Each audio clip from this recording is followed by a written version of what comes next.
Hello everyone, સ્વાગત છે તમારું બધાનું મારી ચેનલ પર। તો ગુડ મોર્નિંગ બધાને। અને આ છે સવારનો વિડીયો। તો સવારમાં જ આજે મેં વિડીયો સ્ટાર્ટ કરી દીધો હતો।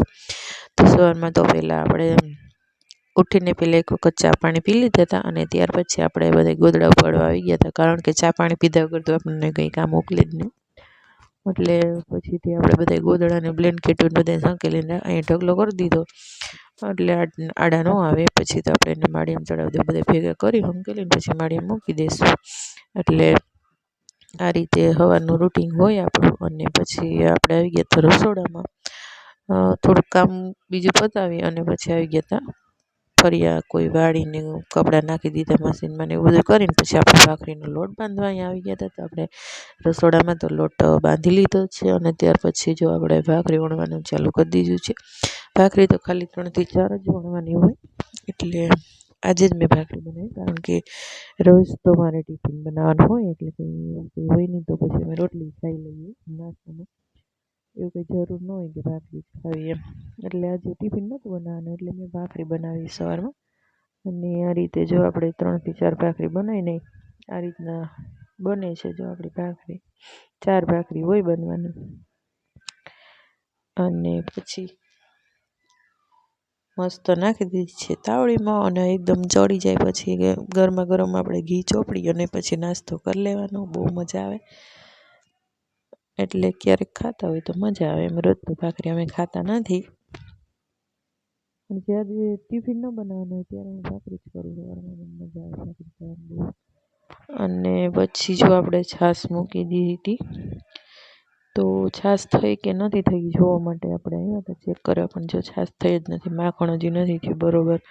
ઠંડી છે એટલે છાશ ન થાય ઘડીક મેં, એટલે થોડુંક એમાં ગરમ પાણી નાખીને પાછી મૂકી હતી, પછી થઈ ગયું હતું। અને ત્યાર પછી જો હું અહીં આવી ગઈ હતી રૂમમાં ઝાપટ ઝૂપટ કરવા, તો ઝાપટ ઝૂપટ કરીને પછી આપણે કચરા પોતું બધું કરીશું। અને ત્યાર પછી જો આ બપોરનું જમવાનું બનાવવાની આપણે તૈયારી કરતા હતા, તો અહીંયા હું કાચું સુધારતી હતી। તો અત્યારે શાકભાજી બહુ મસ્ત આવે, એટલે કાચું સુધારવાની બહુ મજા આવે છે। બીટ ટમેટું કોબી બહુ સરસ હતું, તો પેલા મેં કીધું લાઈ કાચું સુધાર નાખું, તો આ રીતના જો કાચું સુધારતી હતી।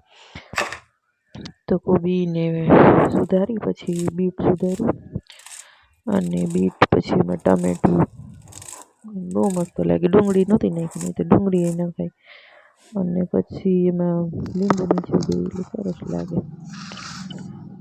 તો હજુ આ થઈ ગયું છે આપણું કાચું, અને શાક મેં બનાવ્યું તો છે મગની દાળનું, અને રોટલી અને આપણું કાચું। તો આ રીતના જે બપોરનું આપણું જમવાનું હતું।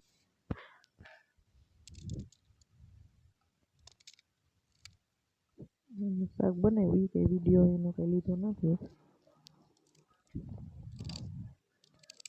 સારી રીતે જો બીટ તો બહુ મસ્ત લાગે, મીઠું બહુ લાગે, સરસ લાગે, ભાવે બહુ।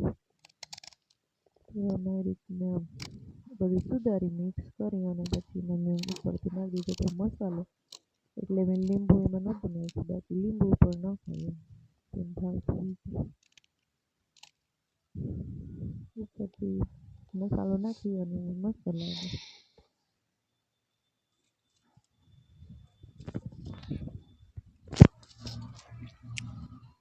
જો કેવું સરસ કલરફુલ લાગે, એકદમ બધા અલગ અલગ કલર થઈ જાય, મજા આવે ખાવાની। ખાલી કાચું ખાઈ લઈને તો એ ધરાય એવું શાકભાજી મસ્ત આવે છે બહુ હમણાં તો જો આપણું આ બધું થઈ ગયું છે, સુધારાઈ ગયું છે। અને ઉપરથી મેં નાખી દીધો તો મસાલો, ચાટ મસાલો નાખી દીધો હતો। અને જો આપણો પાપડ અને કાચું અને આ શાક ને છાશ, તો ચાલો બધા